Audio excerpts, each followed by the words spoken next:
much slimmer, so the chances of you picking the second map are also going to be slimmer. But let's stop theory crafting and jump right in to the first map of the day, Lower Karazhan. And these two teams are, we already mentioned the compositions that they're bringing, being very interesting, but we are going to see both of them have to deal with those first packs of spirits because they don't have the Death Knights to control Undead. Yeah, I mean, even when we saw it yesterday, they opted not to. The real danger is coming up here in this hall, of course, on the teaming with a lot of these patrons that cast the coin toss randomly on people. We have pennies from heaven, and intertwined in these packs because of teaming rich, we have those ushers as well that you have to turn around for the flashlight, otherwise they will disorient you and do more damage. So while you're turning around, you're going to see huge chunks of damage coming down on the players that you saw right there as well. Salute, I gotta say, this is why I was saying I wanted to see Arms Warriors come out. You can see right now just massive amounts of damage coming out from that Arms Warrior, but even still, that's not going to be enough to keep the team alive. The Hunter is going to go down there. They already have 2 deaths. It looks like the healer most likely fell as well. Didn't actually get to catch that one, but now jumping on board with the team at the top of our map. Maybe their damage isn't as nuts, but the tank's gonna get spiked and ultimately go down here. Battle res is put out, but that's not quick enough to actually save the healer, so Madison will go down as well, and now without a healer, the tank is on a lonely, placid island, taking damage left and right. These players playing for so much here. As you can see, the prize pool going to be massive for these college students. I mean, the tank's just running downstairs right now desperately to stay alive as much as they can. Not sure if they're running soul running right now in their meta form to be able to get that leech, but it looks like it wasn't enough, and they will have a wipe coming downstairs here. I don't think what they did here was smart. Actually, no, they are releasing. I thought what they were going to do is actually die on stage and wait for the rest of Druid to come back. Of course, that was not the case, so they will all be running back. Probably want some of that trash for a percentage. In the meantime, of course, Carleton Black is taking it a bit safer on the way. I would like to see from them in a moment that somebody's going to be, as we discussed, Rich, usually going downstairs to start that Opera event ahead of time and make sure that they're saving a lot of precious RP time while the packs upstairs are finished. And it looks like that's what they'll be doing. And LSU, in the meantime, of course, is having to run back all this way, and we know just how punishing the run back is in this dungeon. Yeah, this is a relatively shaky start, though, for both of these squads, but that's going to mean that it really is anyone's game here. Carleton Black, though, not falling quite as much. They have those 2 initial deaths on really big pulls. They're able to have that Arms Warrior get out that burst damage on the first pull. After that, you see the Boomkin really starting to shine. Now that they are on the boss, they just need to keep this lead at this point. LSU starting to recover now after the wipe that they have, going for another big pull here. They rotate the stunts. They're able to get some big damage out, really relying on their tank here. The problem is they're not interrupting these pennies from heaven, which causes all of the tank and the melee DPS to disperse further away. They have another clip death there in the meantime too.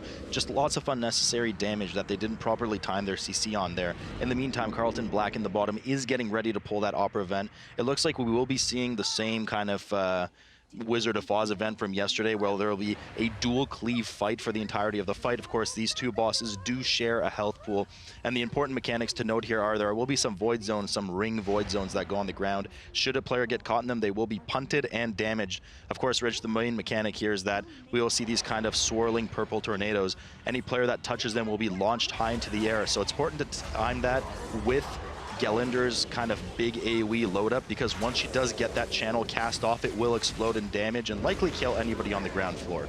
Yeah, that's the big thing, making sure that you do save those zones to avoid that massive amount of damage that is going to come out from that ability. And you can see right now, you want to be able to keep these bosses as stacked as possible, because that's when you can really start getting high cleave damage done. The Warrior's going to be able to do it. And if you look at this team right now, you see a little bit of discrepancy in the meter, but overall, everyone just demolishing the meters. Everybody over that 2 million mark on their DPS team.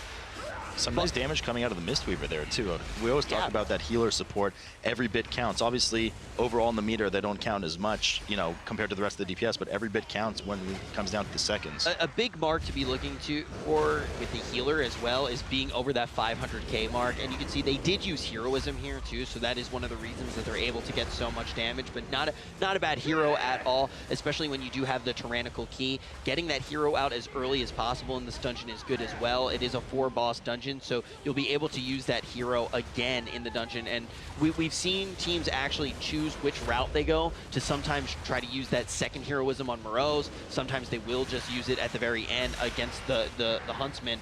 So we'll have to see which route that these teams actually do choose. But looking strong right now is Carleton Black, but catching up is LSU. They've actually managed to get the boss to a relatively similar location, even after the big wipe that they had to kick off this dungeon. Right, you are. I mean, the big difference here is already going to be that 6 death differential, you know, equating to 30 seconds of extra added time at the end of the dungeon. So that's a huge hurdle that for now LSU is going to have to overcome. Meanwhile, moving backstage here, Carleton Black, actually both teams in just a moment, will be pulling these understudies in the back. You have to be careful with their AoE casts here. Make sure you're not caught. It does a ton of damage if you are caught in them. So they'll be DPSing these down quickly, but they should be pretty careful here not to use all of their big damaging abilities and their CC abilities with longer cooldown time, just because, Rich, we do know that as soon as they get downstairs under the stage where they fought the first boss, they will come across those heavy caster packs with the Firelens portal cast, and if any of those get off, it will deal a massive amount of damage to the group and summon an extra mob. And you can see that represented right now on the side of Carleton Black. Their warrior not doing an absurd amount of damage on that pull. A lot of the times you want to save those cooldowns, like even if it's Avatar, even if it is going to be that Ravager, you really want to save it here,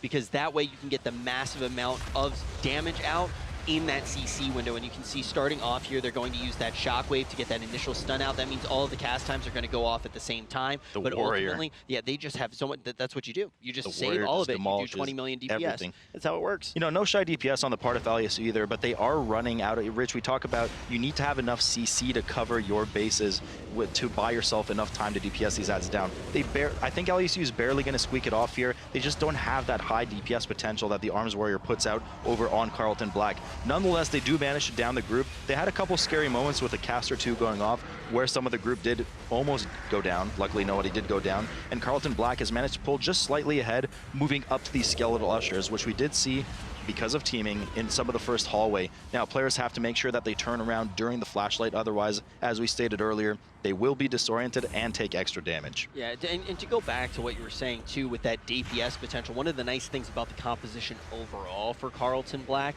is, yes, they do have that snap ability to get a bunch of DPS out, but the Moonkin can also gear and spec in that way as well, and they can pretty much be on a rotation. You know, you can run Impeccable Fell Essence, you can run the other ring as well, the Archdruid ring. That way you can have Soul of the Forest and also have that Incarnation. That will allow you to basically say, okay, now it's the Moonkin's turn to delete a pack, then the Warriors, and back and forth, and then you just have the BM Hunter, who is always pretty much going to be inside of that Bestial Wrath and getting out big damage. So I really do like the comp coming out here from Carleton Black, not seeing the same level of synergy coming out from LSU's DPS. And Carleton Black, well, moving through indeed. I mean, they're just starting, just like you said, Rich, every time that Warrior has the CDs up, they start to pull slightly further and further ahead of LSU at the moment. LSU is doing a great job right now, controlling, pulling everything in a well-controlled fashion, interrupting what needs to be interrupted, but they're just doing it at a slightly slower pace than the Carleton Black team right now, is opting to pull more of that upstairs area and now has ducked into the maiden hallway where they're starting to group up the mobs. Now, you know, without a DK here, it's a bit tough to control some of these sentries in the corner.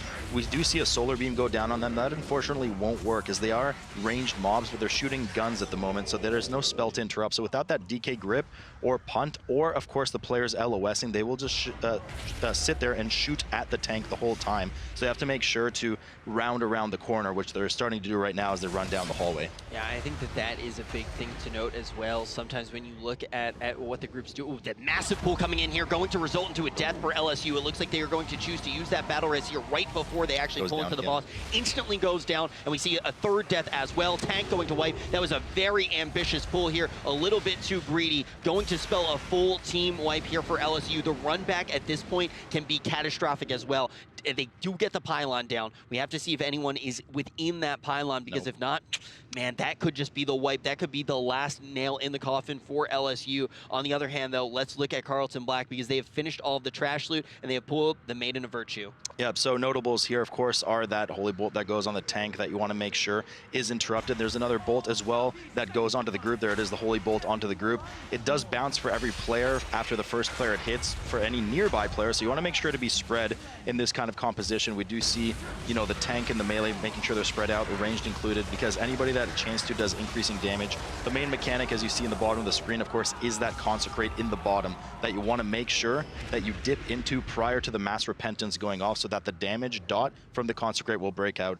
I like what LSU is doing up here as well. They've now conceded that they've had that wipe, and they're deciding to reroute. Initially, they were likely going for Maiden, but now they've decided to cut their losses and head downstairs, go around back from the entrance where they started, and jump off of the balcony into Moros's room and get ready to pull Morose eventually. We've seen groups do this before in other Mythic Dungeon tournaments, and they were able to bounce back because of the route. So thinking on the fly here and working with a scenario like this could be exactly what they need. I mean, the big thing that we've seen out of LSU is they look relatively strong, but every now and then we'll just have these little hiccups. But rerouting like this may allow them to recover. Maiden of Virtue going to be down to 25% though for Carleton Black.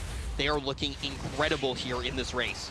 Yeah, the thing that with Maiden of Virtue is they have to make sure to try and kill her prior to that second Mass Repentance, because when that does go off, it's just a huge time dump, because once that happens, she does put up a substantial shield that you have to chew through in order to be able to interrupt her one-shot ability. So if they're able to skip that second shield, it's going to be a lot of, you know, ground even pulled further ahead for Carleton Black, not even made up. So they're going to make sure to try and get it here last second. I'm not sure if they're going to be able to get it.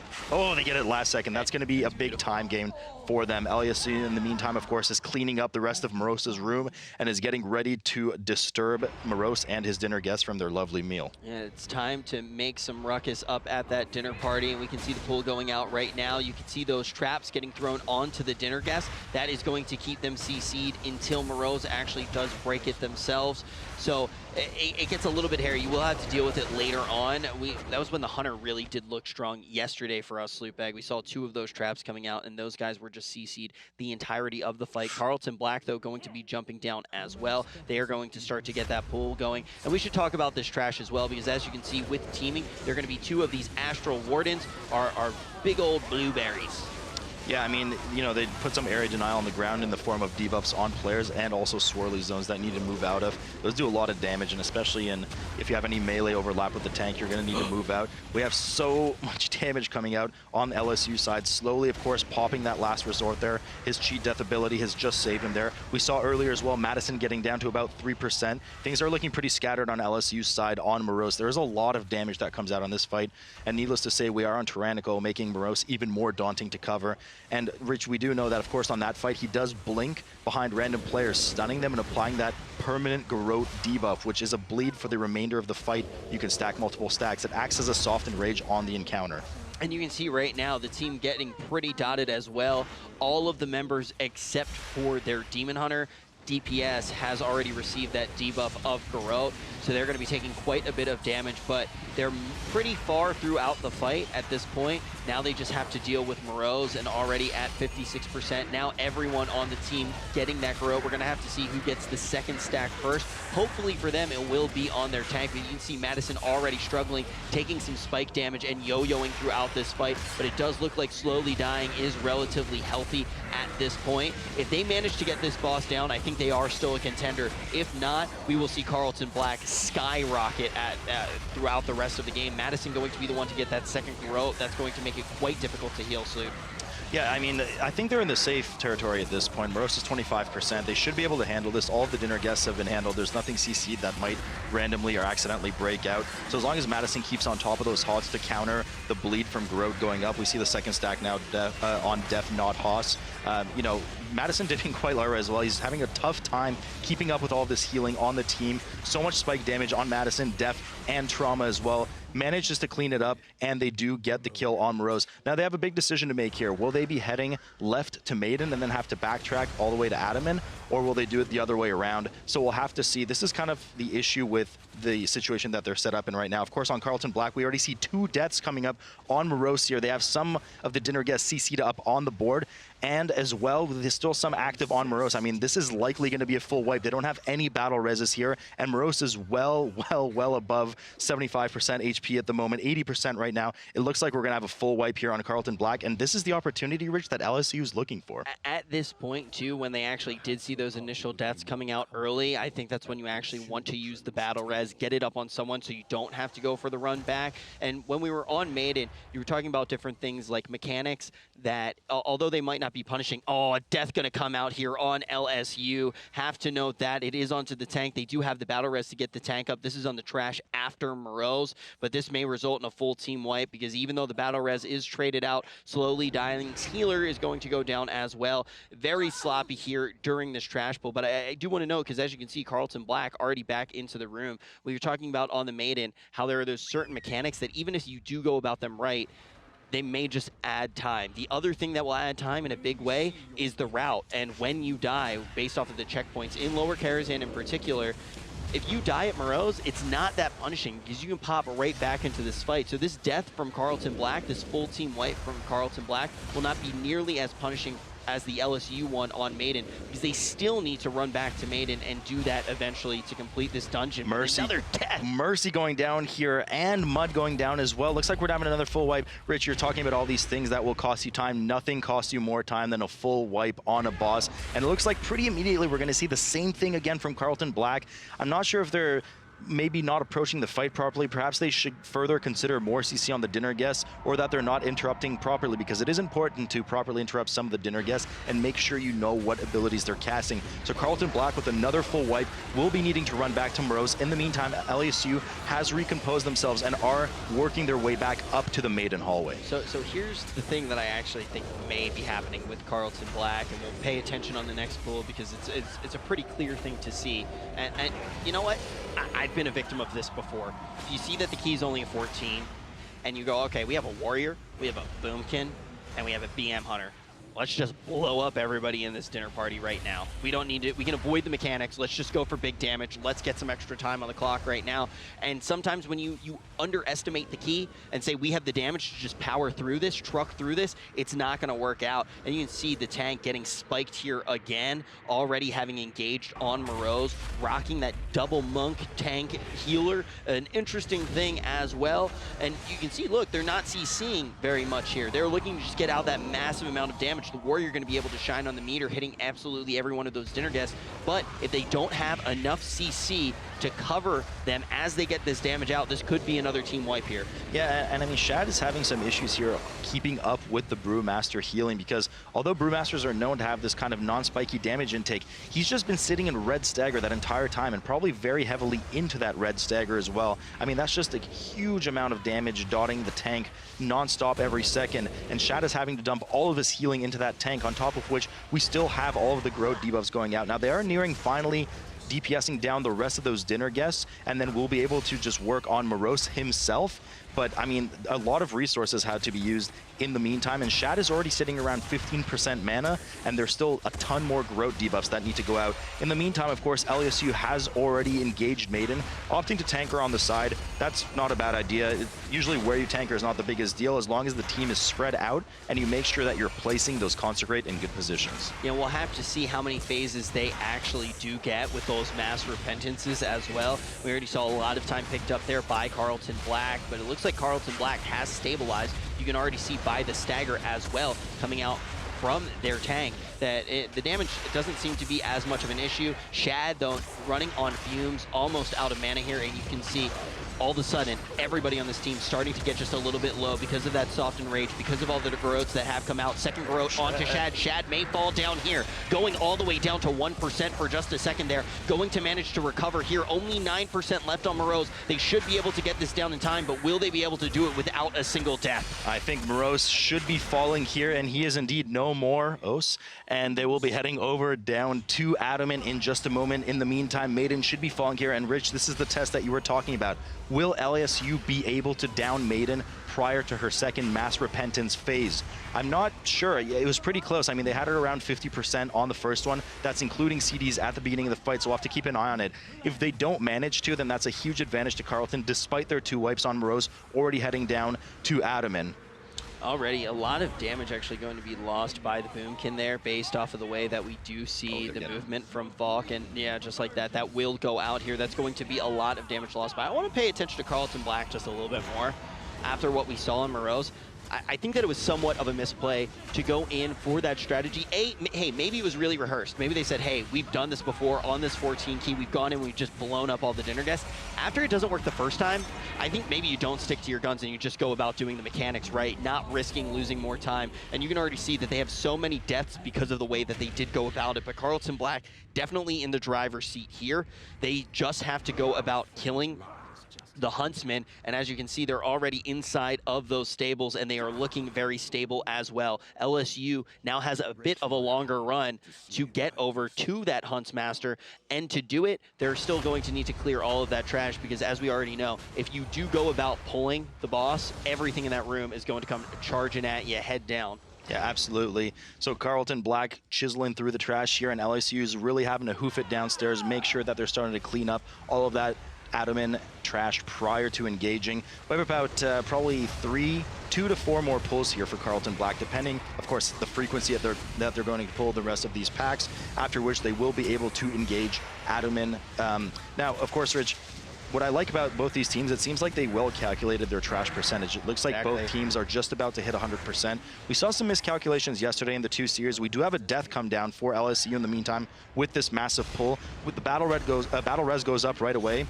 Make sure that they don't have to run back, and we have that extra DPS, making sure we clean up the rest of this bigger pull that LSU did in the meantime. We see the leg sweep up top for Carleton come out, making sure we seeing these ads and all those healing touches from the stable hands. Excellent beam going down there. Got to make sure that those don't go off, otherwise it will heal some random targets for a substantial amount of health, and that's just a ton of time lost with the DPS you need. I have to reiterate on how important the thing that you brought up is, and that is going to be the percentage that we see here. Yesterday, that was not the case. This time, teams being much cleaner and more calculated. Midnight going to be pulled by Carleton Black, and remember, this is being played for quite a bit of money. The team that loses this will be going home, and as they are chipping away at Midnight in his stable, they are getting that much closer to being more financially stable. Of course, presumably these teams already are at home, so they'll just be shutting off their PC should they lose, but in the meantime, we do have to talk about this fight here. Adaman and Midnight. Adaman will dismount Midnight, getting off his high horse at 50% on Midnight, starting the second phase. Once this happens, Midnight becomes immune to damage and casually heals back up to full, and of course, Adaman will do some damage on the tank. In the meantime, LSU having a death in the bottom, and they will be opting to run out of the dungeon and reset the boss as you can reset it. So LSU plays it a bit safely. Now, they do still have some trash to deal with in the meantime.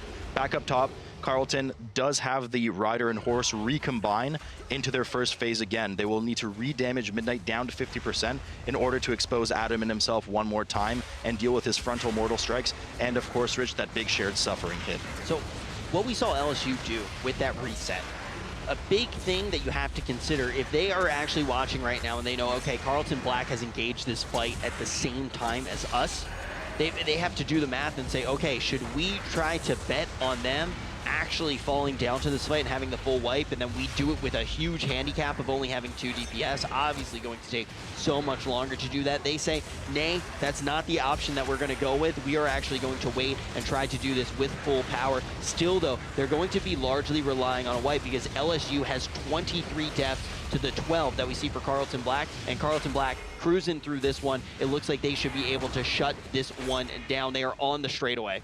I mean, that's exactly like you're saying. You know, the biggest difference here is the death differential right now, 55 seconds.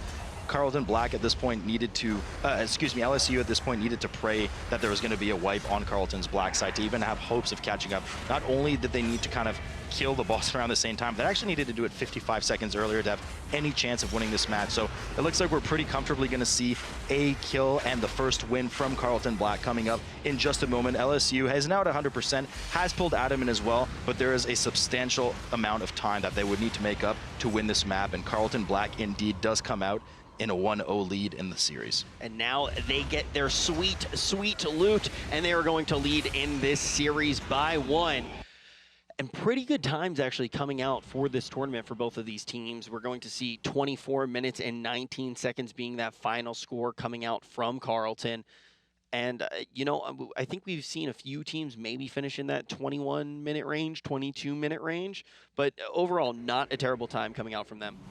I mean, they have that to Monk maintenance, but of course, starting off here is the beginning pull. We have a huge pull coming in from Carleton Black, and it is costing them already. Mud goes down and Mercy goes down. In the meantime, they will have to run back. Those Grizzlies, so dangerous. They only opt to pull one of them with this first double pack from teaming. You can't actually just pull one of them. You have to make sure not to be in front of the Grizzly, as it will do a ton of damage. In the meantime, tons of residual damage here as well from those Nightclaw cats. They will jump around. I mean, Rich, they're feline all over the place. And now they are going to try to put these kitties back into the pen. They're able to take them down, and now they are moving along, but some sloppy pulls coming out. They are going to already have 2 deaths here. They're going to get that lone Grizzly right now, and keep in mind, they're going to be seeing a pack with 2 Grizzlies in just a little bit. So it looks like these Ruiners are going to come up. They're going to get that quad Ruiner pack. Yeah, I hope they don't ruin their run here, but of course, it's kind of dangerous here for Carleton, because one big advantage, I keep mentioning it time and time again, especially for this type of pull with the Ruiners, is that huge sigil of silence from the Vengeance Demon Hunter. So there's going to be a nice advantage there from LSU, who's doing another pretty sizable pull with that upcoming Hippogriff pull. So we're going to have to keep an eye on them. So far, they've had it clean. This is their map pick, so this is probably something that they've well rehearsed ahead of time. But those Bears, those Grizzlies need to go down very quickly, because there's a ton of damage going out from the spiders on the group. The Grizzlies have a maddening roar. The cats are jumping on people. These Nightmare Abominations from the Grizzlies are chasing players down, fixating them, and adding some poop on the ground. I mean, you have to be killing these very quickly. Otherwise, you're just going to run out of gas, and eventually you will die to too much damage output. I'm loving how LSU is looking on this map, though, right now. You can tell why they picked it. They must have ran this key so many times on these first pulls, looking really great. We can see Falk right now staying in stealth, not taking any risk, going to walk all the way over to that mob that he's going to be DPSing. Carleton Black has recovered since their first 2 deaths, and they are in tow with LSU, just a few percentages behind.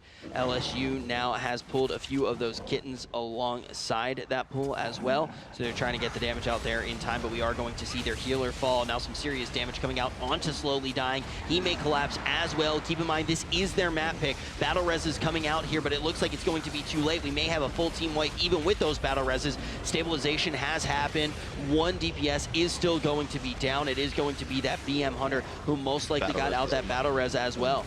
One of the biggest issues here is that the spiders, that it's either a Ruiner or a spider for the 2 kind of humanoid druids that patrol. The spiders put a poison debuff on players that, once it expires after the 3-second mark, will explode for really heavy nature damage on everything around it.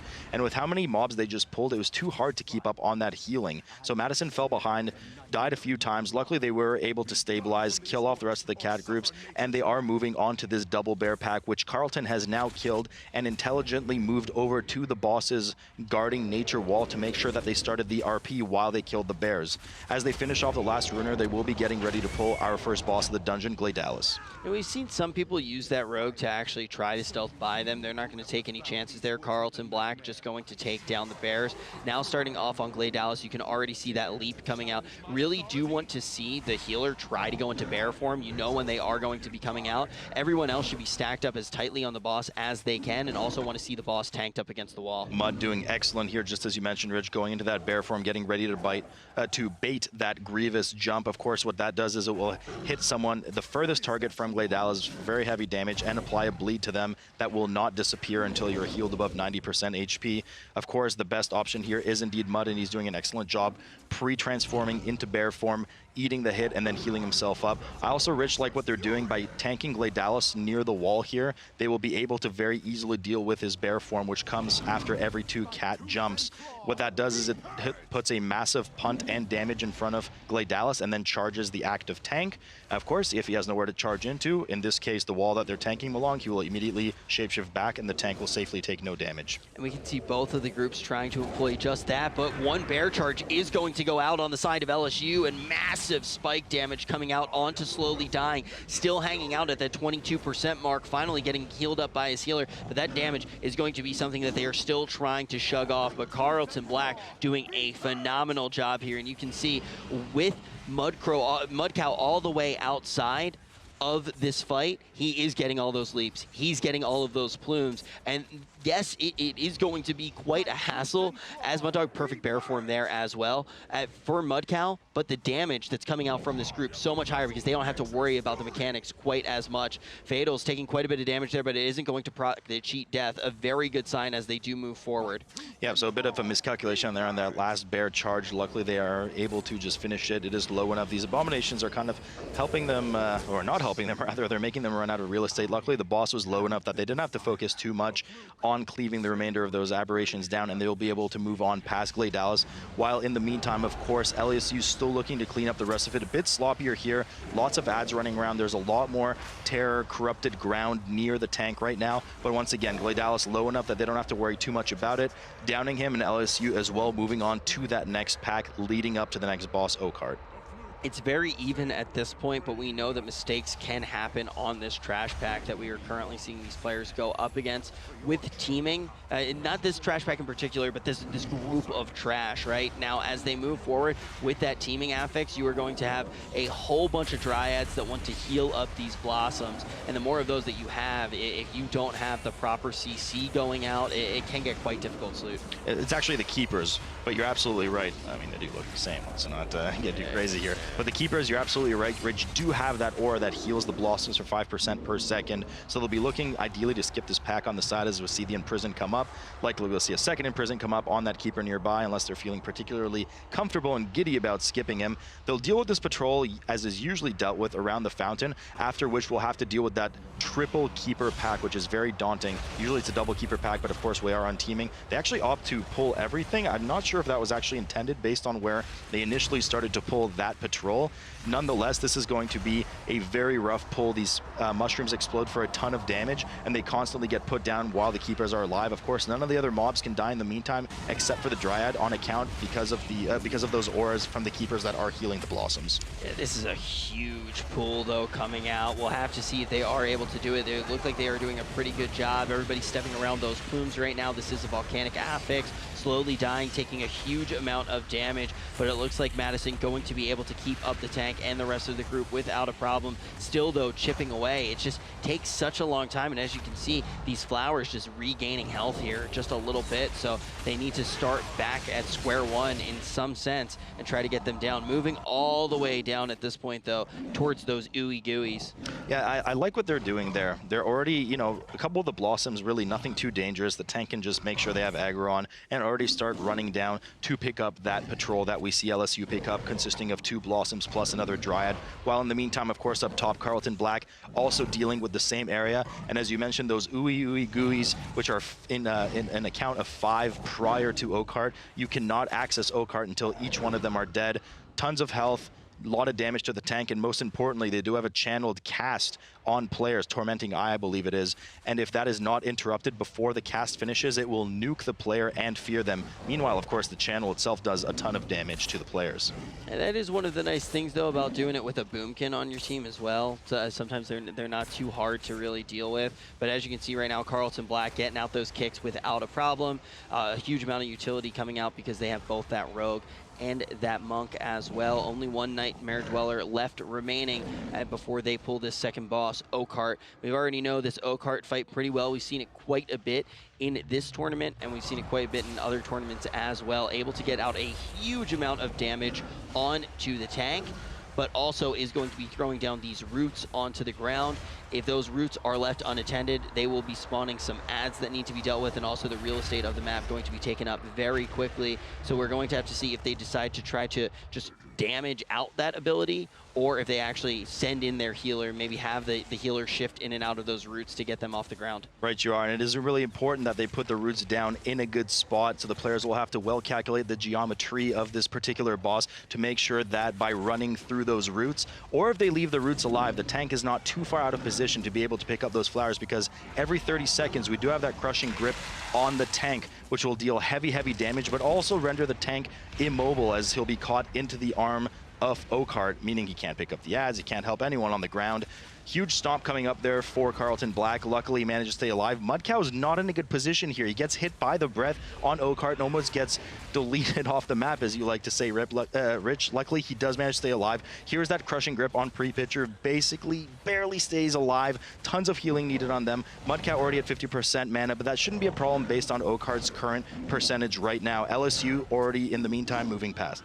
Yeah, the big thing too, if you don't pay attention to those mechanics, Loot, that is, you can just soil the attempt, and you will be leafing empty-handed if you cannot get Oakheart down. Oakheart at 25% for Carleton Black. LSU looks like they are actually going to be dealing with. They actually moved around the side of Oakheart, did a bit more trash, and are now coming back, presumably to let some cooldowns, I would assume, come up and be ready for the boss. Actually, not very common that I see that.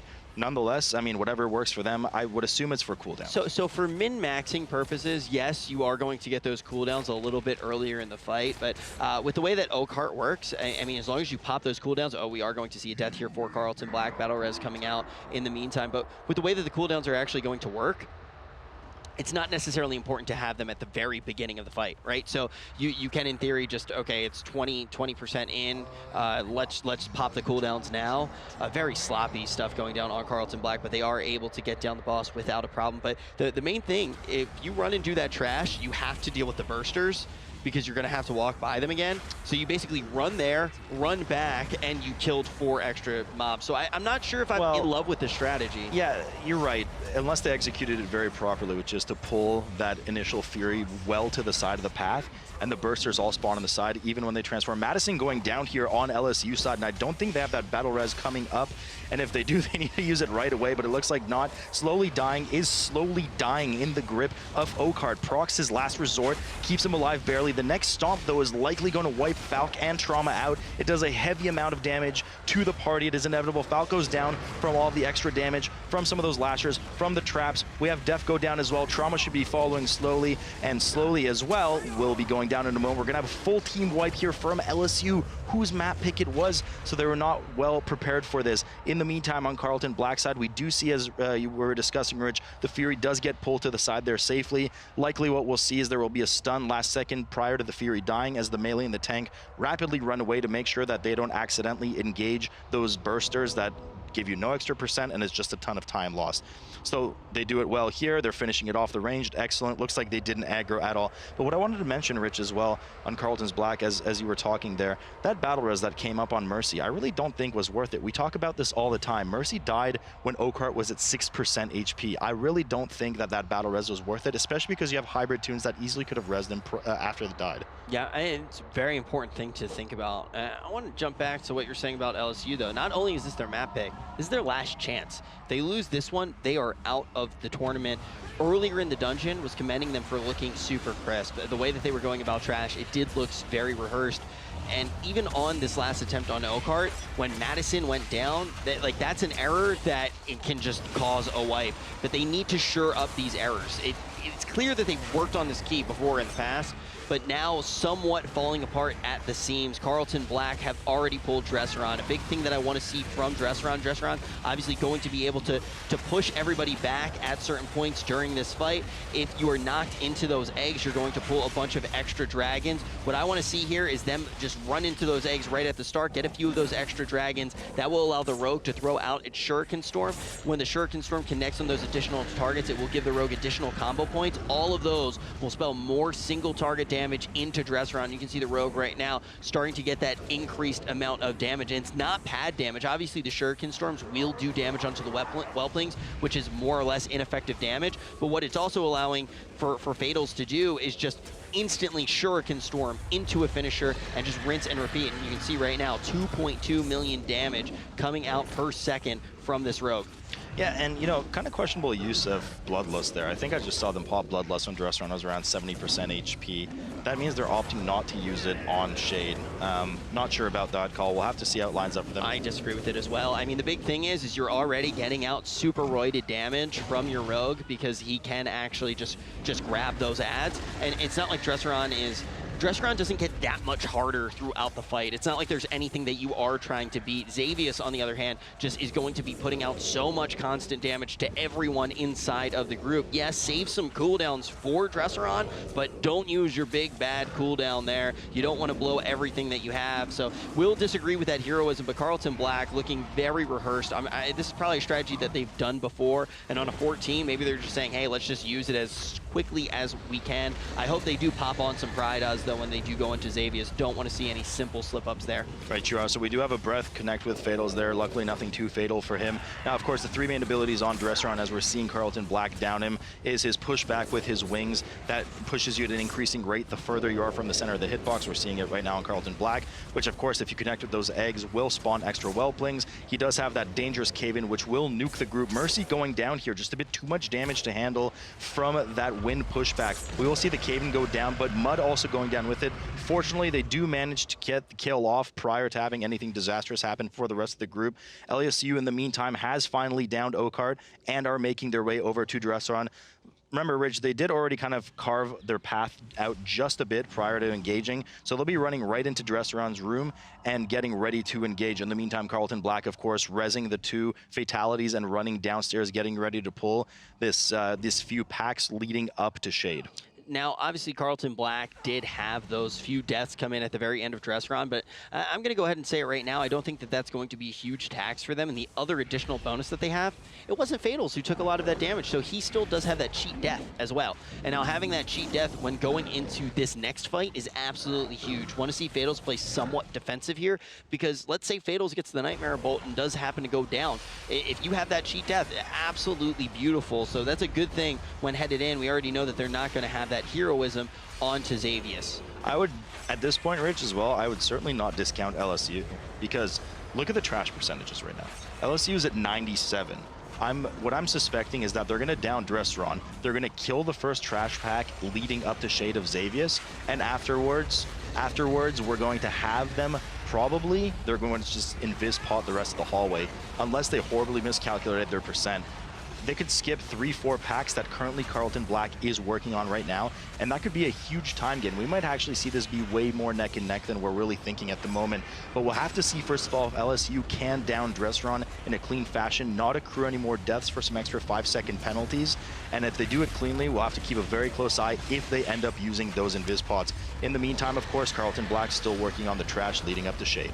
I hope that we do see the invis pots as well, because that is the only way that they are going to circumvent their trash. One of the big things with invis pots and the reasons that we don't see them used all the time, this is one of the first times that you watched Mythic Dungeon Race and you just heard Sloot say, oh, there's a potion that they can take to make them invisible. It's like, wait, why wouldn't they use that at the beginning? It actually incurs a 10-minute cooldown on your potion, so you're not able to use potions that get out huge amounts of damage. So it tends to be right to actually use the invis pot towards a later pack that you want to invis against. So you basically get out all the other trash out of the way, you hit that 100% mark, then you use that potion. Sure, you don't have the potions that you would use against Xavius, but at the same time, you just save so much time running through. Slowly dying, gets chunked there for some serious damage. Yeah, he keeps eating the breath, and I understand why he's doing it. He's using that Empower Wars to boost his agility percentage and make sure that he's getting some extra damage out. But I mean, he's doing a bit too sloppily and not safe. He procced Last Resort doing it earlier and almost died there the second time. So, you know, you don't have to eat all 3 bursts of that breath if it's going to be that dangerous. Carleton Black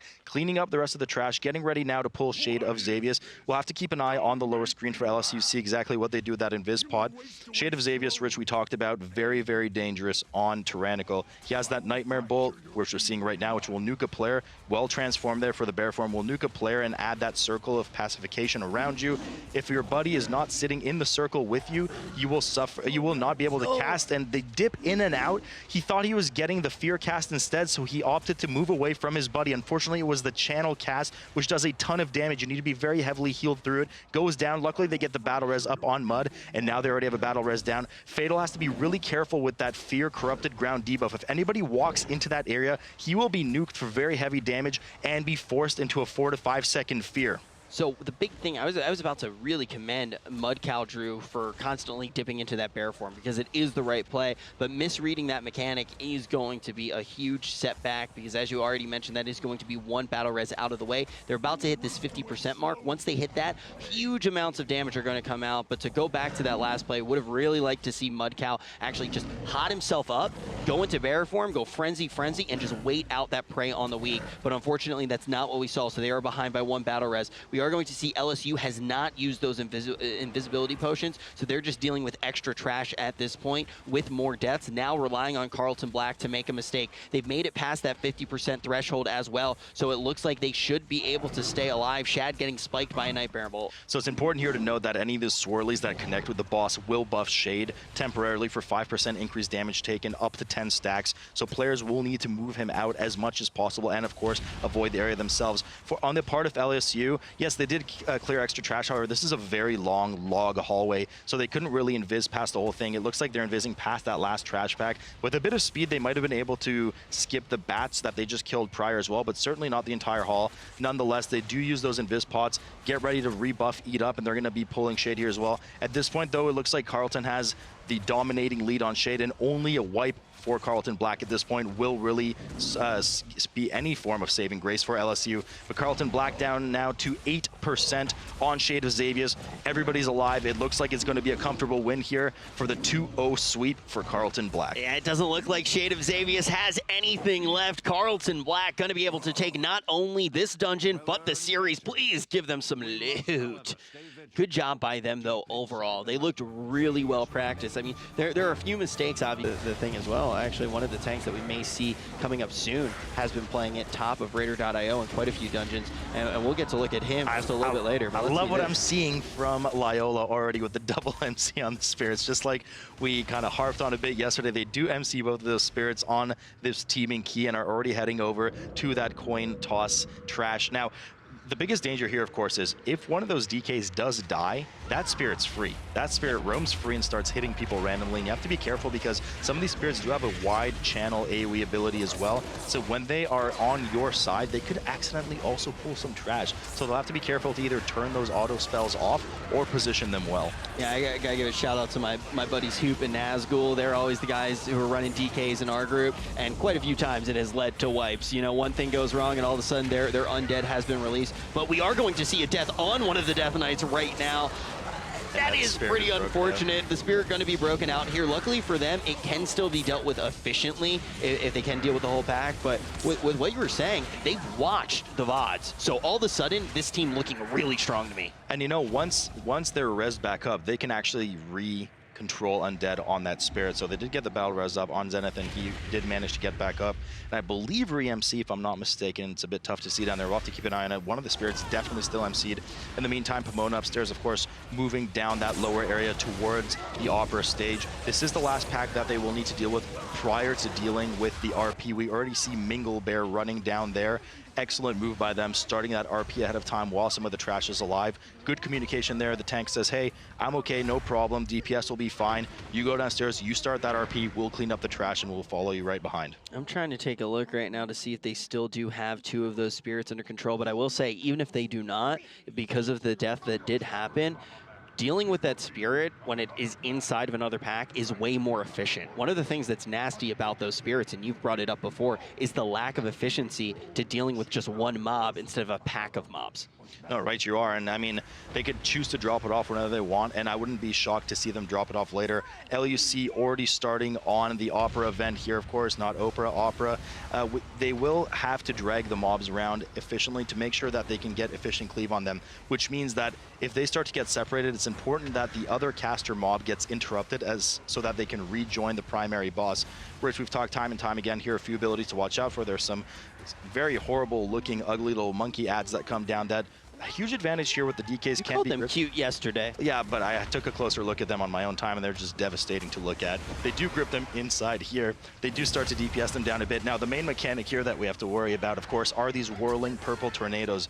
Once you see Gallender go to the middle of the room and start casting Magic Magnificent, players will need to hop into these tornadoes to be lifted off the ground, else they will get one shot once that cast finishes.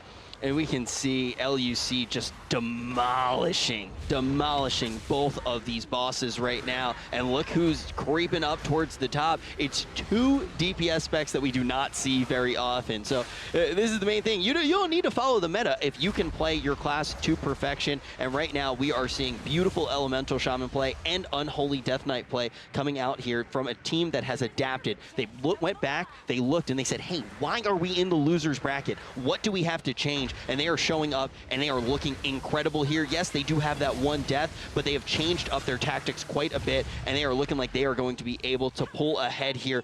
Pomona just pulling the boss. Yep, so LEC cleaning up here, and just looking at some of the numbers that they're putting up on the board, I'm trying to compare some of the numbers that we're seeing Zenon, Barake, and Original put up compared to some of the DPS values that we've seen from other teams on this encounter, and they're a fair bit higher on average. Nothing substantial, but it does go to say how close together they all are and the general output DPS of this current comp that they've chosen. Intelligently now, LEC moves to the backstage, decides to pull everything around the corner to make sure they don't aggro any extra trash monsters by accident. Pomona, in the meantime, working towards downing this first Opera boss, doing a good job of keeping them together, but they do have to interrupt Galindra there. Otherwise, she will stay in that tornado area, making it very difficult for the melee DPS to get in without accidentally triggering the whirlwind there. Hey, you were comparing numbers for a second here. Look who is just absolutely on top. It's going to be the Arcane Mage, and compared to the other damage percentages that we actually saw, the other damage per second that we did see, the Arcane Mage just absolutely dunking on everyone, and this is a fight where Arcane Mage can be really strong as well.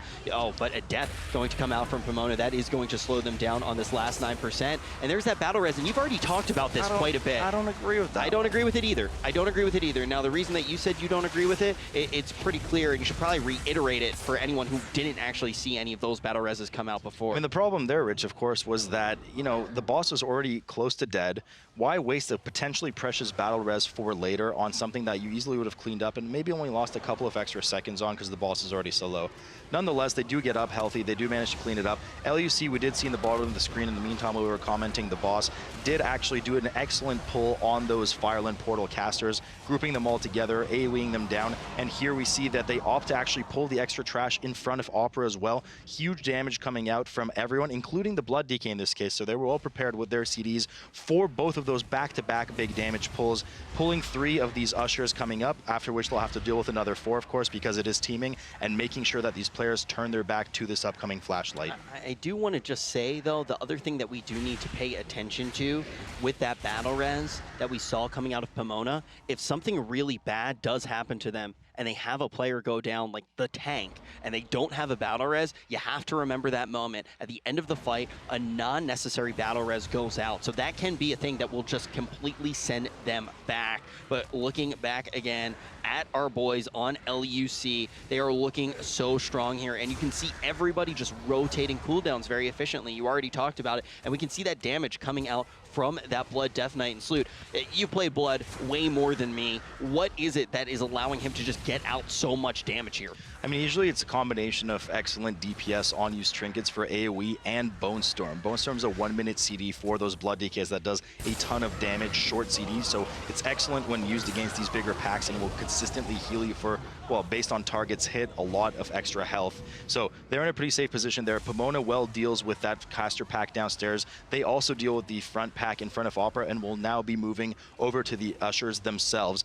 Bit behind LUC here. LUC having a really, really clean run, especially considering how we saw them perform yesterday, Rich. Oh, yeah, definitely. I mean, they're in the lower bracket for a reason, right? They ultimately fell down in their series and now find themselves with their backs against the wall. They need to do it here or they will no longer be in the tournament, but they adapted, and that is really the most important thing. Now, I do want to note as well, with the Blood Death Knight, we haven't seen every team play that Bone Storm.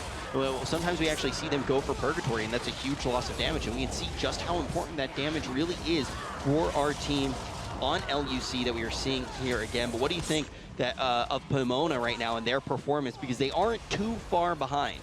No, you're absolutely right. We do actually have the tank go down there on Pomona's side, and I don't think they have that rest to come up, so this is a pretty daunting pull. Luckily, these mobs aren't too dangerous. I believe there is a valet involved there, the higher health mob, so that is one they'll have to keep an eye on. The rest can be whittled down by the DPS. That mob, if they get in range, will come back. They opt to use the battle res, and now they thought, hey, this is a bit too dangerous for our liking.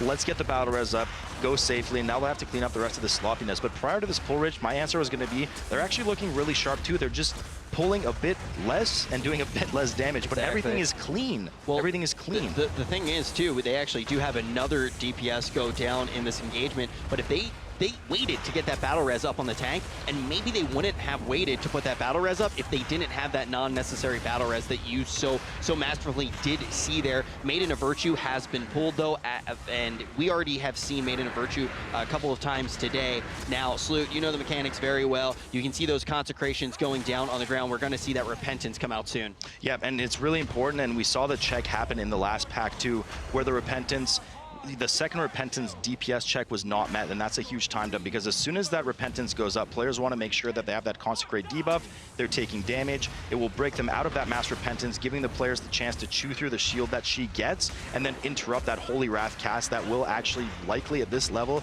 on Tyrannical one-shot the entire group.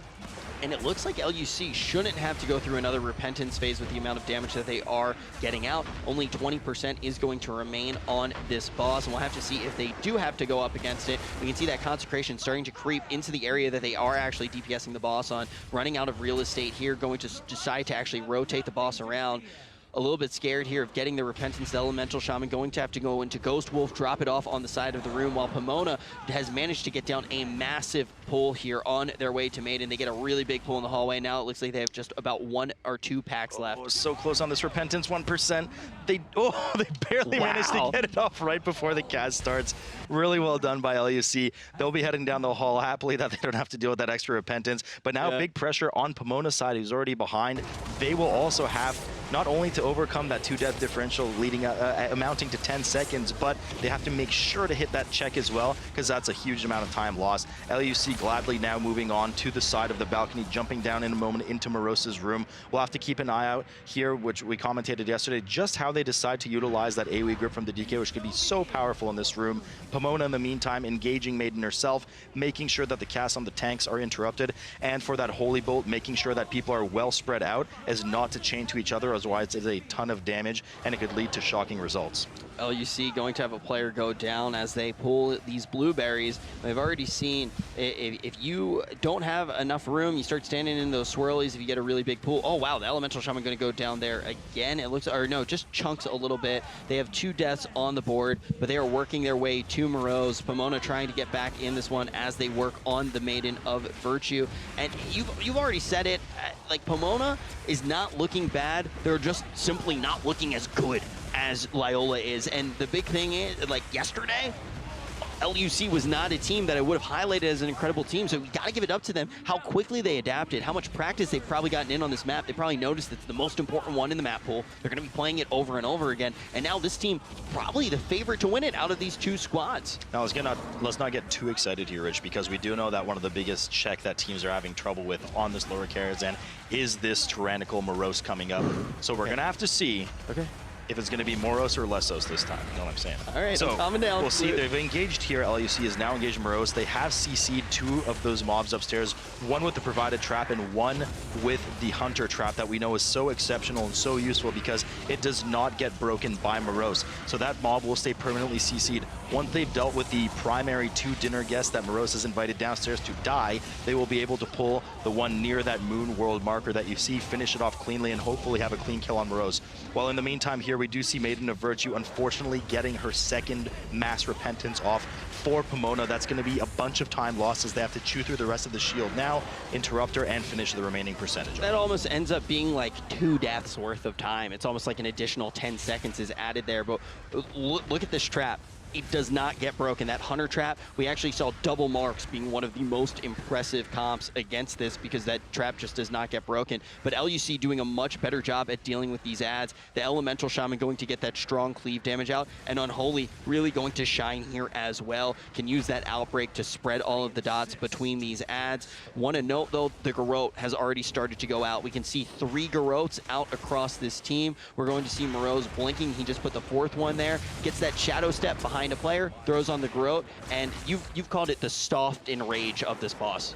That's right. I mean, typically Morose will apply this bleed to every player prior to applying a second stack to the players, and then start to rotate random stacks afterwards. Now, Rich, of course, this is a soft enrage because eventually these bleeds will stack infinitely, and it'll just be too much to heal, and you will die from the damage output from Morose. And as a result, I mean, it just puts a ton of pressure on the players and on the healer especially to make sure that he's not only healing everyone up, but that he's also dispelling the tank when he gets this coat check debuff, which vastly decreases the armor amount on the tank, leaving them very vulnerable to take a ton of extra damage, including from the Garrote bleed itself. We do see now the Valkyrie come down from the Unholy DK. Another round of CDs are popped on Morose to make sure that they clutch this kill.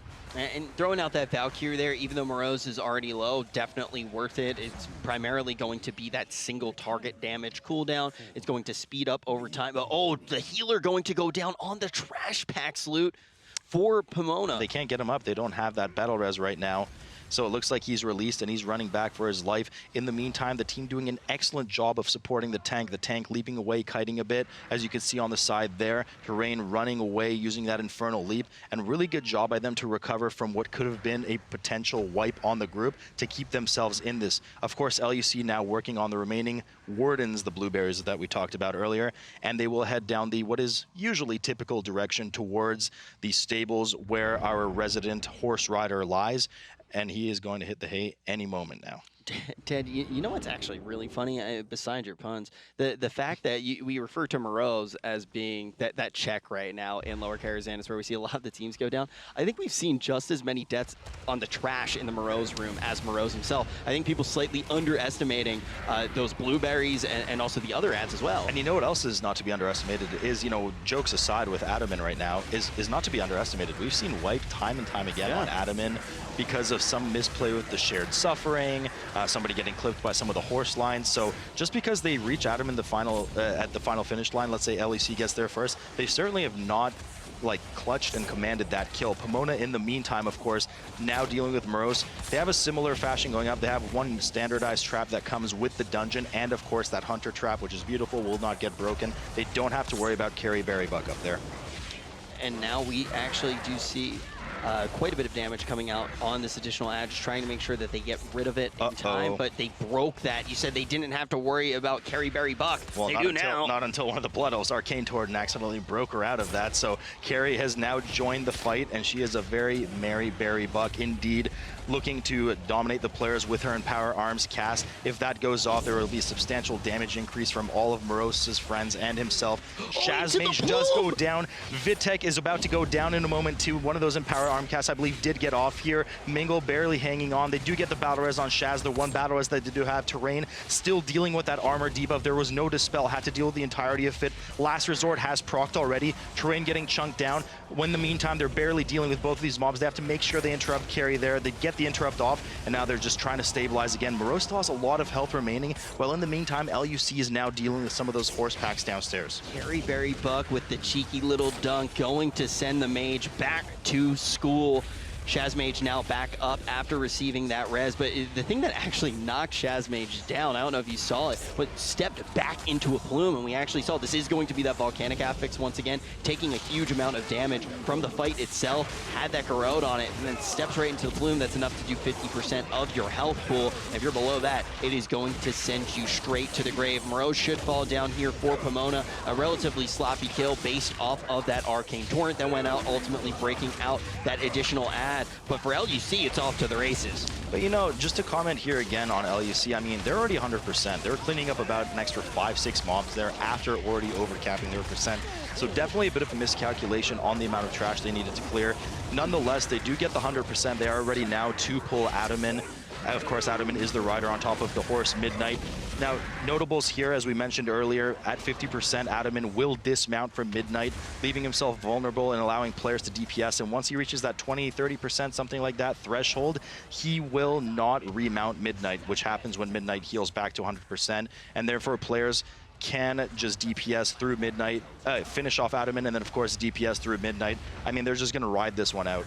The big thing, though, when you comment on the fact that they weren't perfect on trash, they have fixed so many imperfections here in this run that I'm not even going to give them too much flack for that. I think this is an unbridled performance, and all of a sudden, a very serious competitor here. Their ability to adapt overnight, I'm blown away by LUC. Now, let's talk about a few more of the mechanics that they are going to encounter in this fight if they want to be able to take this one home. Yep, so the horse is coming out here. Anyone who connects with some of these ghost horse walls will likely get one-shot Rich at this point on the 14 Tyrannical. We also have to make sure, most importantly, when we are in separated rider form, that we're avoiding the frontal Mortal Strike that will cast on the tank, leaving you with a 10-second debuff of 50% max HP decrease. And of course, the dangerous combo after that is the combination of the Shared Suffering, which is a massive 360-degree cleave from Adamant for shadow damage that is split between players. Now, tanks can opt to try to solo it, players can try to come in and split the damage equally, or some people with immunity such as Break can try to come in with that turtle and split half the damage with the tank. The danger with the group soaking it, and we saw this yesterday, Rich, remember, is that the team did well soak it. The Shared Suffering left them low, but then that Mazerg cleave and charge from Midnight finished off some of the members. Yeah, that was something that we saw, and hopefully we don't see teams overthink it. As much as certain things, we talk about the power level of the keys going to consistently be that 14, you need to think about the mechanics like they are not a 14, and go about them the same way that you would go at the higher levels of play. Otherwise, they will be enough to take you down because you underestimate their ability. Now, Pomona has made it into the stable room. They are pulling the trash, but Midnight is a solo mare right now, and it looks like they're going to be able to put this Nightmare to rest. Absolutely. LUC pretty confidently tanking this one, Rich. I mean, this is a different team than what we saw yesterday. Different, obviously, in terms of composition, but just different in terms of the level of performance and the kind of attention that they had to detail the pulls. I love to see that whether they heard the feedback from us, considered themselves what it was, there were just clear improvements in the way they ran this dungeon, such as CCing, or rather that in their mind as well. But I really do like the changes that we've seen come out from LUC. Let's see if they are able to do it on their opponent's map. If they win it here in this best of 3, they will be able to take this entire series and move on in the tournament. Pomona already into this pool. Yeah, and you know, they're starting it a bit slower, so they're opting to DPS some of these early birds and dealing, of course, dealing with... That one just came out, man. It wasn't even on purpose. I'm sorry, guys. Of course, dealing with some of these earlier pulls, the birds as well, and dealing with that kind of caged trash at the start that a lot of players opt to skip by going up to the side. They're playing it really safe. Now, the Soul Keeper here is one of those particularly dangerous trash mobs. We're seeing a huge pull come in from LUC at the bottom, pulling everything prior to Imran. So there's going to be a ton of damage going out on Mar, but also you got to focus on the party as well. Footy going down really low as well, and Original going down solo. There's just so much extra damage with all the Barbed Spear AoE, frontals. We're having, you know, debuff Muck going out on players, debuffs on the tank in terms of armor from the shield mating, tons of damage for the healer to have to focus. Shaz went down on the DK there. Also, that is the thing to note from Pomona. Based off of the way that we are seeing these pulls go down, I'm assuming, and correct me if I'm wrong, because I mean, you just watched me play my Guardian Druid, so you probably have plenty of critiques for me. It was awful. I'm assuming that running GG build, it looks more like a GG build than an Incarn. Yeah, 1 second, Rich, because there's a lot of pressure coming out right here on Pomona. We do have that cheat death proc from Trella, and Bobasaurus barely hanging on by a thread. A couple of sub 10% scares right there. He has 3 stacks of the armor debuff with that Barbed Spear cleave going out on the melee. Shaz dropping so low as well. I mean, they're finally cleaning it up here, but that was really scary for a moment, and that get out of jail free card goes down for Trillandria as well. Now, more to your point, yeah, GG build is usually the more typical build we see from Guardians these days, with those that shoulder cloak combo, lots of damage and lots of healing as well from that Moonfire. LUC now has already pulled Imran, getting Morty down to 50% health. A lot of damage coming out on their part. No problem dealing with that Dark Slash either. And now we can see that first fear going off. No one going to get hit by it on Yimaron. And it looks like the Hunter was trying to get in position here to get to the horn, but has to move based off of the Risen Warriors coming out. Wants to make sure it can get high AoE damage out. Now we will actually probably see the Hunter move back up to the horn to make sure they can hit that horn the second Yimaron is going down. It looks like Mar should be safe here as well. May have to take one more of those Dark Slashes, but the Risen Warriors have been cleaved down successfully. Yeah, and DK is just so good at dealing with those Dark Slashes. They have so many small CDs, Vamp, Blood, AMS that they could use to counter those. Meanwhile, of course, Guardians are slightly more vulnerable as, of course, the lovely magic mitigation that they used to have no longer exists for them, so they are relying upon heavier CDs like Survival Instincts. Nonetheless, LUC very cleanly gets Imran down, moves on to the ship, and we'll see them down in a moment. Imran here at 36% for Pomona, dealing with the rest of those ads, and another Dark Slash coming out on Bulbasaur, and no problem dealing with that one either. Yeah, I mean, we saw a little bit of pressure, a little bit of yo-yo going down on Bulbasaur, but as you mentioned, you really do have to put out big cooldowns for that Dark Slash. You might have to rotate through everything. You have Rage of the Sleeper, which is going to be the artifact ability, and then you also have Bark Skin, and then maybe two charges of Survival Instincts if you didn't have to blow one on the way over. So that if you don't have the DPS and you have to see more Dark Slashes than that, it starts to get really hairy. Death Knight's definitely kind of being a little bit stronger on this boss. You can see another Fear is going to go off in the last 7 seconds here, and Trill taking quite a bit of damage. He does get caught in that Fear. They are having to deal with the second ad wave. Hopefully they can down Imran before too much damage comes into them. There will maybe be under Dark Slash. Actually, they're okay, but they didn't do, Rich, what you and I always comment on, and that LEC is doing so well. LEC's really tightened up their play, but a few seconds here lost by Pomona because nobody moved near the horn in order to sound it when Imran went down to start the RP to go down onto the ship. LEC starting to chew through the lower bowels of the ship here in the meantime. Now, there are a lot of very dangerous mobs here that we have to be careful about. Some of them, but one of them is, of course, the Swift Blaze, which casts an off GCD, very sinister strike. It's called Shadow Spike on the tank, along with all the other incoming melee that they deal with. So the tank has to be careful dealing and managing all of this incoming damage. And of course, they want to make sure they don't accidentally pull one of these Mariner trash packs. That's right, Sloot. We do know that the lower bowels can be quite dangerous and messy if you go about this the wrong way. But the real test for LUC is going to be Harboron for me. If they go into Harboron and they are able to clean him up without a problem on that poop deck, I think they are going to sail straight to victory. They have to harbor all of their inner ability to make sure that they down that boss quite properly. Surprised to see here, I'm not too surprised, but very nice to see what they've done here with the Grime Walker. They opt to go to the left side, pulling him with that Mariner, and making sure they DPS that Mariner down very quickly, as he is substantially the more dangerous mob between these two that they pulled. They're looking great here, though. Pomona on the other side has gotten to, they've started to actually weave in. They've gotten out of their cages, and they have those pulls going. We can see Aspect of the Turtle coming out from the Hunter, trying to avoid some of that damage very well. That is going to be down, though, when they get to the Mariner. So that is one thing to note. LUC trucking along, though. That Grime Walker should be going down in no time. Now they can actually move up these steps, but jumping on board with Pomona, you can see that they still have the doggos up as well. Yep, those doggos indeed going around the ship, leaping on distant targets and doing a ton of damage to them. Good to have them grouped up to make sure they DPS them down effectively.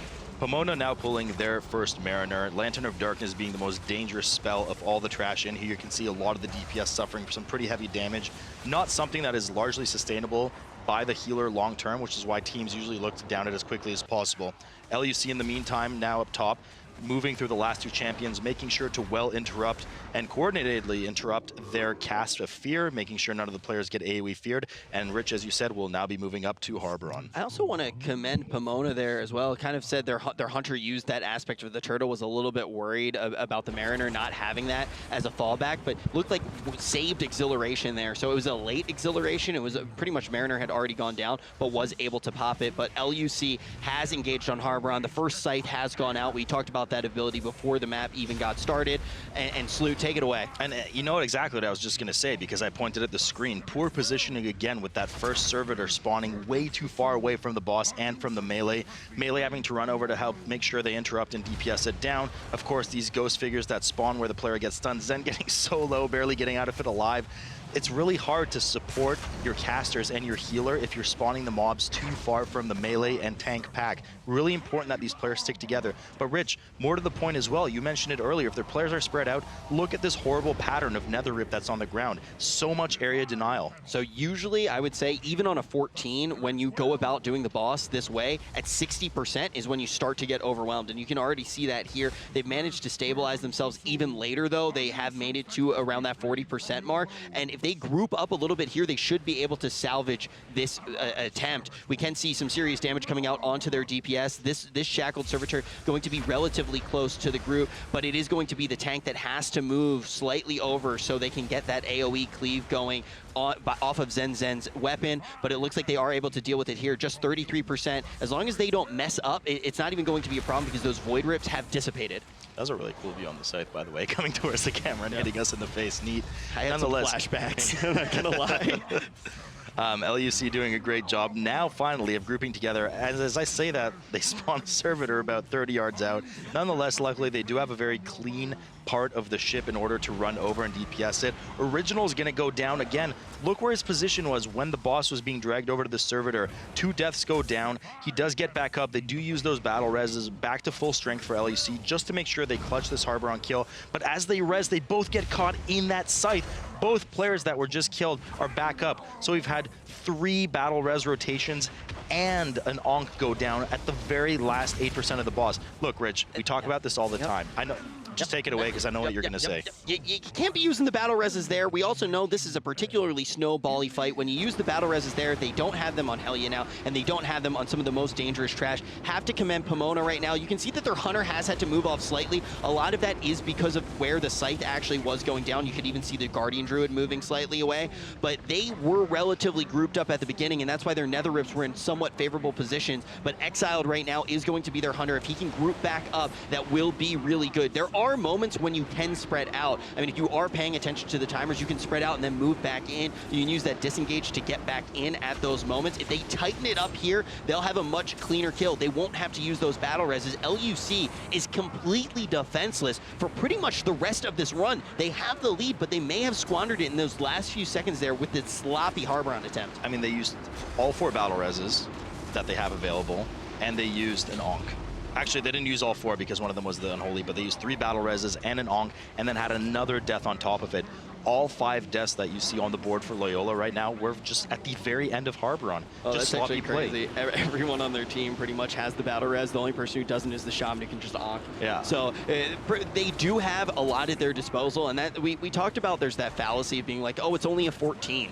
We can actually try to just push through some of these mechanics. The Hunter barely going to be able to stay alive there from that site, but a much cleaner attempt coming out from Pomona on Harboron. But the other fallacy that I actually think can happen as well is when you have so many battle reses, you feel oversafe, and then you just throw them out willy-nilly, and those are completely useless battle reses that came out here. But as much as we are critiquing these teams, this is by far the best Maw of Soul run we have seen in this tournament, and these 2 teams both would have won yesterday. Of all 2 Maw of Souls that was seen, right you are, Rich. This is the better one. This is Mythic Dungeon history, Sloot.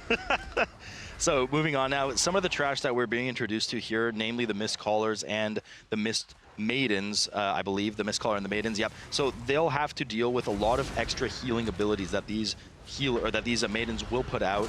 So not only will they have, Rich, now these to focus on for interrupts, but of course there's champions interlaced with these packs that they'll have to make sure that they get their fears going out. Those Soul Keepers on the side are really scary because they have a habit of going in their own direction during those rages and accidentally clipping and proxying some of the surrounding trash. So it's a good job what LUC is doing here to make sure they move them away from that side of the ship to not accidentally aggro an extra pack, because it could be pretty devastating.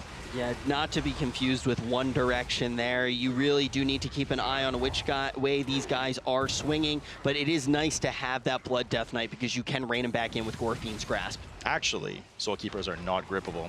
So it doesn't matter if you have that Blood DK because Gorfiend's Grasp isn't going to work. Not on these ones. There are some mobs in this instance, Soul Keepers included, that are kind of like we talked about earlier, Rich, those mini-boss style, where they're not able to be gripped in, stunned, etc. They're now pulling the last teaming pack along with Skjold before having access to Helya. Of course, Skill being that mini boss that must be interrupted frequently, gives no quarter, and he always needs all hands on deck in order to access and kill all of the players. Now, once all of these mobs die and reach that 100%, that mist wall will come down for LUC and they will have access to Helya. Now, I have another tank question for you because as you can see, I do not play my tank nearly enough.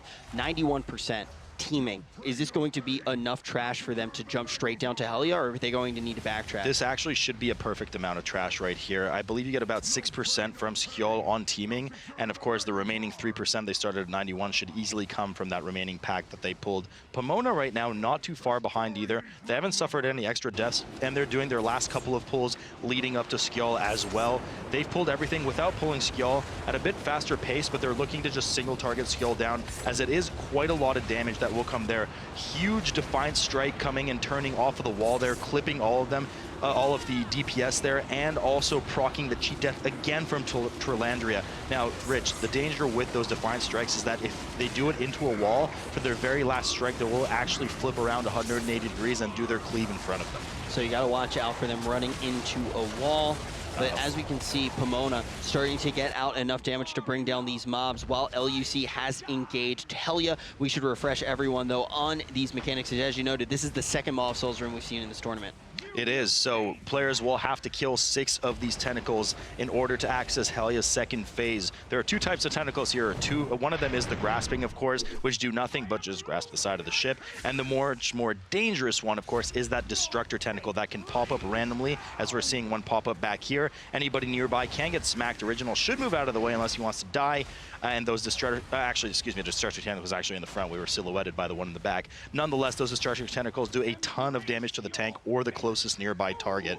And Rich, of course, we do know that the last mechanic we just see right now, Helia will bombard one side of the ship with a huge nature frontal that players will need to well communicate and move to the left or the right to dodge. And that's quite similar to one of the mechanics that we actually do see that comes out in that second phase. Now that they've dealt with all the tentacles, we have a slight intermission where there is some damage going out that the players can avoid relatively well, but Helia will actually pop up, knock off the first part of that ship, and going to do a breath over and over again that needs to be avoided. There's also that torrent that needs to be kicked. You need to make sure that your kick rotation is really strong there. And then after that, there is also the submerge phase, and this is similar to when we were on Maiden in the last map. You want to see how many phases these guys actually need to go about.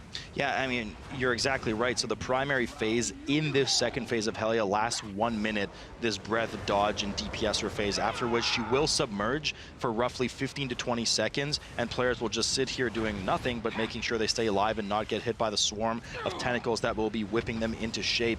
Now, exactly as you're saying, Rich, it's really important, likely at this level on the 14 with their eye level and tyrannical, that they only get 1 submerged phase on Helia. Otherwise, it could prove to be a detrimental time deficit that Pomona is looking to jump on. They have phenomenal gear here as well, so they really should be putting it to the metal right now, and this one is really close. Pomona is actually just a few seconds ahead based off of deaths. They have an additional 10 seconds to work with, so if they're able to get Helia down with 1 less phase, they may be able to just run home with this 1 salute. We see another breath coming out on LUC's Helia. She will be submerging relatively soon. Keep in mind that it is going to be that 70% mark. You don't need to get Helia all the way down to 0. It is just 70%. Here's that submerge that you already did allude to. Some damage coming out in this intermission. They're in a relatively good position here. Usually you want to move actually like kind of towards the front of the ship. Those front corners tend to be relatively safe, but Helia just popping out here for Pomona now. They still have 13% to work through,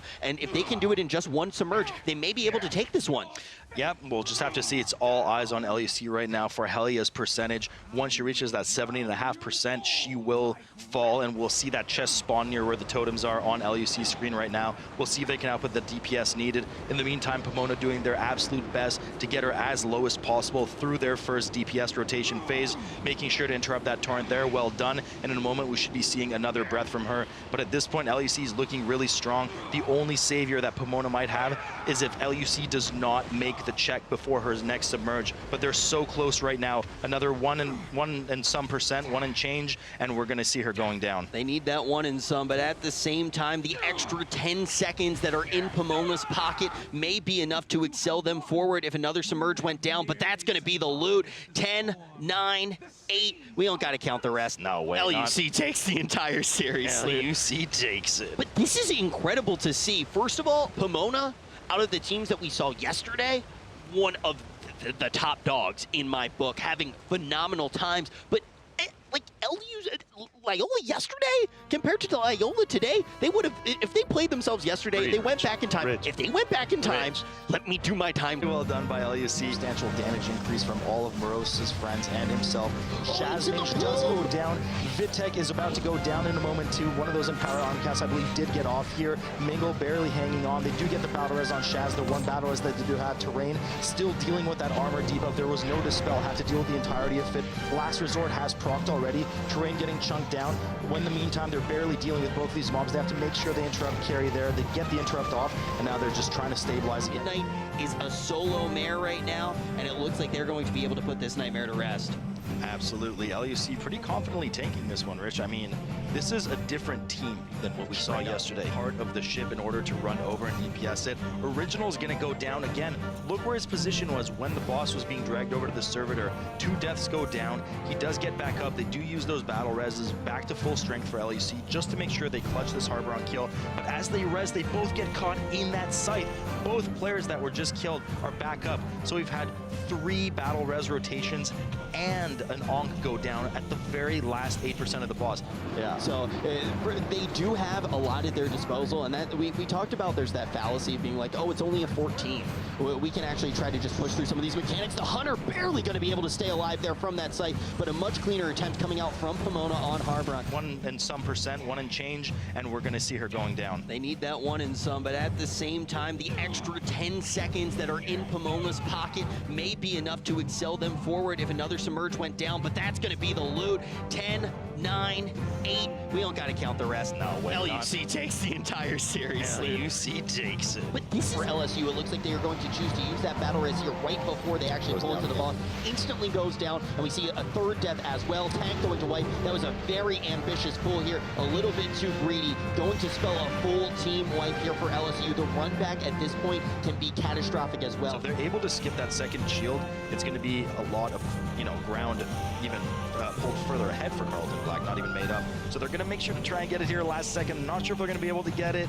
Oh, they get it last second. That's going to be a big time game for them. They still need to run back to Maiden and do that eventually to complete this dungeon. Mercy. Another death. Mercy going down here, and Mud going down as well. Looks like we're having another full wipe. Rich, you're talking about all these things that will cost you time. Nothing costs you more time than a full wipe on a boss. So we're pretty comfortably going to see a kill and the first win from Carleton Black coming up in just a moment. LSU is now at 100%, has pulled Adam in as well, but there is a substantial amount of time that they would need to make up to win this map, and Carleton Black indeed does come out in a 1-0 lead in the series. And now they get their sweet, sweet loot, and they are going to lead in this series by 1. Fury well to the side of the path, and the bursters all spawn on the side, even when they transform. Madison going down here on LSU side, and I don't think they have that battle res coming up, and if they do, they need to use it right away, but it looks like not. Slowly dying in the grip of Oakheart. Procs his last resort, keeps him alive barely. The next stomp, though, is likely going to wipe Falc and Trauma out. It does a heavy amount of damage to the party. It is inevitable. Falc goes down from all the extra damage from some of those lashers, from the traps. We have Def go down as well. Trauma should be following slowly, and slowly as well will be going down in a moment. We're going to have a full team wipe here from LSU, whose map pick it was, so they were not well prepared for this. In connected, those eggs will spawn extra whelplings. He does have that dangerous cave-in, which will nuke the group. Mercy going down here, just a bit too much damage to handle from that wind pushback. We will see the cave-in go down, but Mud also going down with it. Fortunately, they do manage to get the kill off prior to having anything disastrous happen for the rest of the group. Carleton Black down now to 8% on Shade of Xavius. Everybody's alive. It looks like it's going to be a comfortable win here for the 2-0 sweep for Carleton Black. Yeah, it doesn't look like Shade of Xavius has anything left. Carleton Black going to be able to take 9.